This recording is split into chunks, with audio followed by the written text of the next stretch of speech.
ESI gig कामगारों को भी कर्मचारी राज्य बीमा का मिल सकता है लाभ। श्रमिकों को लेकर सरकार का ये है मकसद। ईएसआईसी ने योजना का दायरा बढ़ाने का खाका तैयार करने के संबंध में विभिन्न हितधारकों से बात की है। देश में ज्यादा संख्या में कामगारों को सामाजिक सुरक्षा का लाभ पहुंचाने के मकसद से सरकार संगठित क्षेत्र की अपनी प्रमुख योजना कर्मचारी राज्य बीमा के तहत चिकित्सा लाभ के दायरे को बढ़ाने पर विचार कर रही है। सरकार का उद्देश्य इसके तहत असंगठित क्षेत्र के श्रमिकों और गिग कामगारों को शामिल कर उन्हें भी चिकित्सा लाभ देने का है। इस संबंध में कर्मचारी राज्य बीमा निगम पहले ही विभिन्न हितधारकों के साथ बैठकें कर चुका है। आमतौर पर ध्यान अनुपालन को बढ़ाने पर होता है ताकि योजना के सदस्यों की संख्या बढ़ सके। अब इससे असंगठित क्षेत्र के श्रमिकों और गिग कामगारों को भी शामिल करने की योजना है। कर्मचारी राज्य बीमा अधिनियम 1948 के तहत गठित ईएसआईसी योजना के दायरे में अभी 10 या इससे अधिक कर्मचारी वाले सभी कारखानों और अधिसूचित क्षेत्र में हर महीने 21,000 रुपए कमाने वाले कर्मचारी आते हैं। श्रम मंत्रालय के ताजा आंकड़ों के अनुसार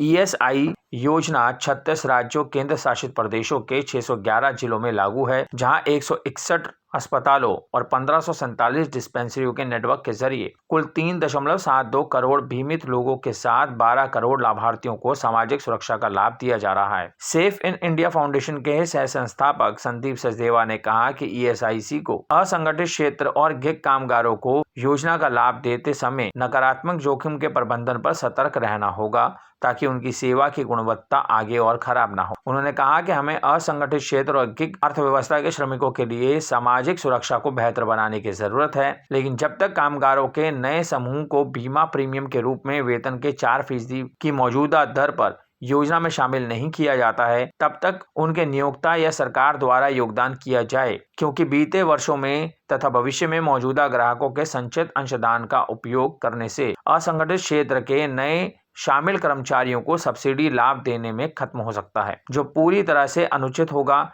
ईएसआईसी को बहुत सोच समझकर नियंत्रित एवं चरणबद्ध तरीके से नया सेगमेंट शामिल करना चाहिए। सामाजिक सुरक्षा 2020 पर नई संहिता के अंतर्गत ईएसआई योजना का दायरा देश भर में 10 या इससे अधिक कर्मचारियों वाले सभी प्रतिष्ठानों तक बढ़ा दिया गया है। पहले ये अधिसूचित जिलों क्षेत्रों तक सीमित था। इसके साथ ही 10 से कम कर्मचारियों वाले प्रतिष्ठानों को स्वैच्छिक तौर पर भी इसमें शामिल करने का प्रावधान है। सचदेवा ने कहा कि संहिता में असंगठित क्षेत्र के कामगारों जैसे कि प्लेटफॉर्म और गिग कामगारों के लिए भी विशेष योजनाएं बनाने का प्रावधान है। वर्तमान में इन सभी श्रेणियों को ईएसआई योजना के तहत लाने पर चर्चा की जा रही है। पिछले साल सितंबर में श्रम पर संसद की स्थायी समिति की एक रिपोर्ट में सामाजिक सुरक्षा संहिता के तहत विस्तारित कवरेज प्रदान करने की ईएसआईसी की क्षमता पर भी सवाल उठाए गए थे।